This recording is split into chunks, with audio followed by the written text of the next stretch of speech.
Gusto ko mag-nurse eh. Ay ako psychology. Ikaw ba, Mitch? Ano gusto mo i-take na program? Hindi ko alam eh.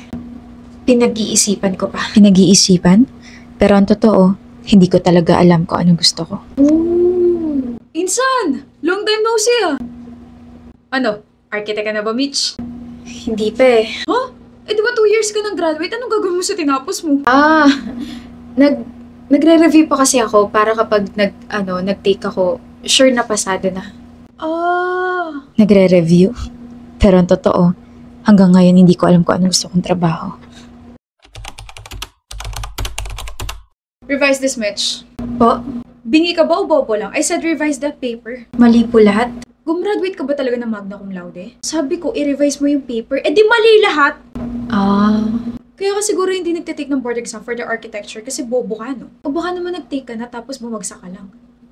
Buisit. Gusto ko nang umuwi. Galit na naman si boss kay Mitch. Ano pa bang bago? Alam mo, naaawa na rin ako minsan kay Mitch eh. Pero para siyang taong bato na walang pakiramdam sa mga nakapaligid sa kanya, nakakairita.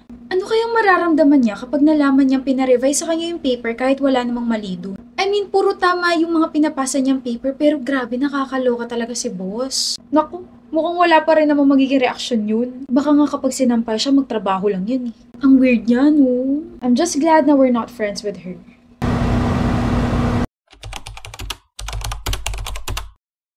I cheated. Narinig mo ba ako, Mitch? Sabi ko nagloko ako. I heard you.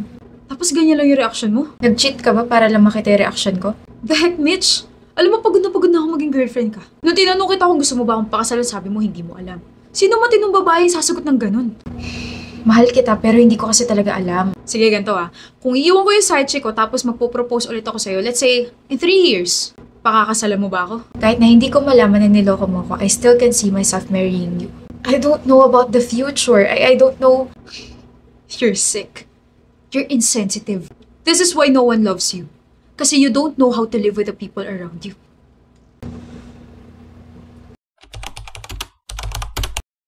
Did you just call me para kumain sa labas? I doubt. Ano ba kasing problema mo, Mitch? I mean, alam ko naman na break na kayo ng ex mo, pero kasi may something eh. I don't know.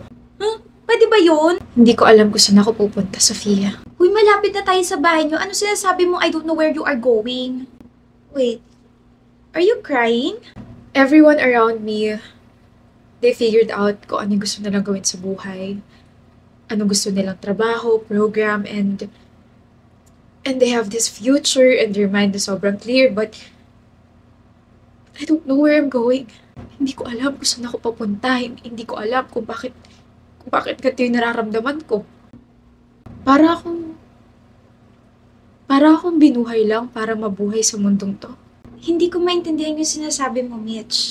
Well, I took up architecture just because I feel like it's gonna be easy for me to draw, but that's not what happened. Akala ko, magiging masaya ako, pero nag-aaral lang ako para pumasa.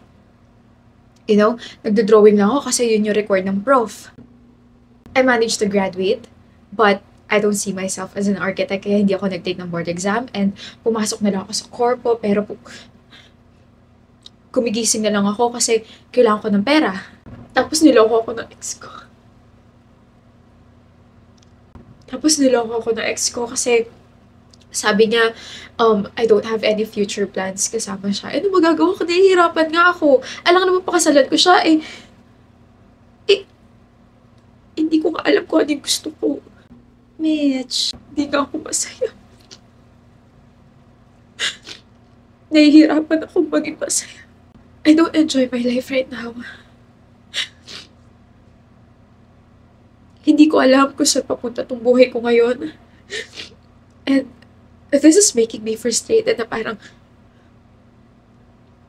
I just live to exist. I'm sorry. I just needed to let this out. You don't have to say anything. Okay, fed up na ako sa buhay ko. Sige na, umuwi ka na. Mitch! Gabi na, pwede ako makitulog sa apartment mo. Okay lang ako, Sofia. Basta ko hindi. Hindi ko iiwan yung best friend ko after niyang irant lahat ng mga hinanakit niya sa buhay. Kaya kung sa ayaw at sa gusto mo, Matutulog ako ngayon sa apartment mo. Mitch! Mitch! Nak! Papa? Hindi ka na gumalaw dyan sa kinuupuan mo. Ang sabi ko, tapos na kitang i-paint. Maganda ba? Pa, ang ganda! This is a masterpiece. Galing ko, no? Alam niyo po, pagtanda ko, I'll be a painter din. Sabay tayo magpe-paint. Opo. O sige, kung yan ang gusto mo, dyan kita susuportahan. Mama, bumili po ako ng materials. Sabi ni Papa, magpe-paint daw po kami pag uwi niya eh. Ma? Bakit po, Ma? Patay na ang papa mo. Oh? Bumibili siya ng materials for his next painting. Tapos biglang pinasukan na magnanakaw yung tindahan. He fought back. Pero nasaksak siya na ilang beses. Mitch!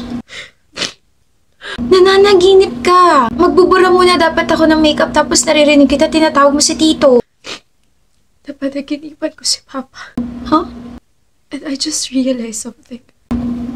Kaya pala sabi ng ex ko na I don't know how to live with the people around me. Kasi I stopped living when Papa died. That's when my life started to fall apart. Even Mama became so hard to herself that it affected me. Everything became so blurry. Everything became black and white. Alam mo ba na Papa's last painting was me? Na-influensyahan niya ako. Oh, Mitch. And now I finally realized kung ano yung gusto kong gawin. Gusto kong mag-paint. Gaya ni Papa.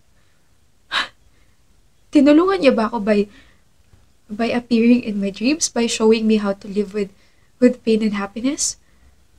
Na I have to continue living? Miss ko na siya, Sofia. Miss ko na si Papa. Oh my gosh! Nag-resign ka? Kahapon lang and I just left. Wala naman kasi ako close doon. Ayaw sa akin ng boss ko, ayaw sa akin ng mga katrabaho ko. Edi, bye-bye.